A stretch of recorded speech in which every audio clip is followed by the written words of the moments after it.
बिस्मिल्लाहिर्रहमानिर्रहीम। अस्सलाम वालेकुम viewers, welcome to my channel.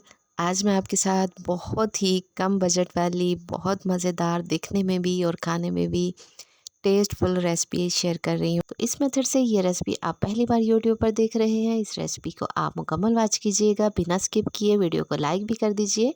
तो चलते हैं आज की रेसिपी की तरफ। बिस्मिल्लाहिर्रहमानिर्रहीम।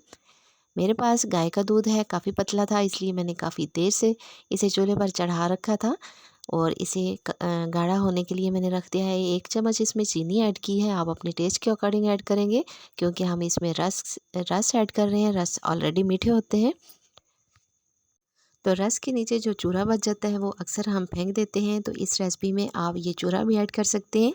अगर ना हो तो आप रस को एक दफ़ा मिक्सी में पीस लें। तो मैंने इसमें कुछ चूरा ऐड किया है और 1-2 रस ऐड किए हैं। ये कम से कम 3 से 4 रस पीसने से बन जाती है रेसिपी।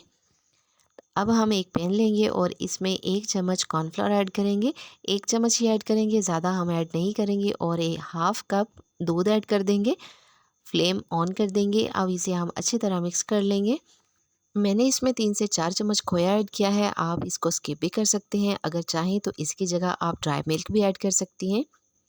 अब हम इसे अच्छी तरह मिक्स कर लेंगे और गाढ़ा होने तक पका लेंगे। कॉर्नफ्लोर की वजह से ये बहुत जल्दी गाढ़ा हो जाता है। अब हम पिसे हुए रस ऐड कर देंगे, अच्छी तरह मिक्स कर लेंगे। फ्लेम भी हमारी ऑन है और बिल्कुल हल्की है, तो हल्की आंच पे हमने इसे और गाढ़ा करना है ताकि ये एक डो की फॉर्म में आ जाए। हमने इसमें बेकिंग सोडा या मीठा सोडा कुछ भी ऐसा ऐड नहीं करना, ये बहुत ही सॉफ्ट बनेंगे, आप इस बात की टेंशन ना लें। हमने इसमें खोया डाला है या हमने इसमें ड्राई मिल्क डाला है, उसकी वजह से ये बिल्कुल भी सख्त नहीं बनेंगे, ग्लिटी नहीं बनेंगी, बहुत ही सॉफ्ट बनेंगे। अब हमने इसको एक डो की फॉर्म में ले आए हैं। 1 चम्मच ऑयल भी हमने इसमें शामिल कर दिया है ताकि इसमें चिकनापन आए और ये पैन के साथ भी ना लगे, और जब हम इसकी रस मलाइयाँ बनाएं तो हाथ के साथ भी ना चिपकें। तो ये काफ़ी सख्त हो चुका है, फ्लेम को ऑफ़ कर देंगे और इसे ठंडा होने देंगे। हमारी रसमलाई में क्रैक्स ना आए, इसलिए हम इसे आटे की तरह थोड़ी देर के लिए गूंद लेंगे। डो को हमने 1 मिनट तक गूंद लिया है और दोबारा से हमने इसकी रसमलाइयाँ बनाई तो कोई क्रैक्स नहीं आए थे, बहुत ही अच्छे से आराम से बन गई थी। तो हम इसी तरह सारी रसमलाइयाँ बनाकर तैयार कर लेंगे।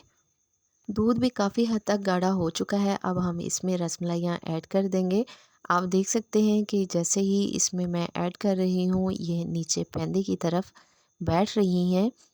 जैसे ही हम फ्लेम ऑन करेंगे और इसे 1-2 बॉयल आएंगे, तो रसमलाइयाँ दूध के ऊपर तैरने लगेंगी। इसका मतलब होगा कि हमारी रसमलाइयाँ अच्छी तरह फूल चुकी हैं और हमारी रसमलाई डिश आउट करने के लिए तैयार है। अगर आपको मेरी रेसिपी अच्छी लगी हो तो लाइक एंड शेयर कर दीजिए, चैनल को सब्सक्राइब करके मुझे सपोर्ट ज़रूर कीजिए। अपना बहुत सारा ख्याल रखिए। Take care. अल्लाह हाफिज़।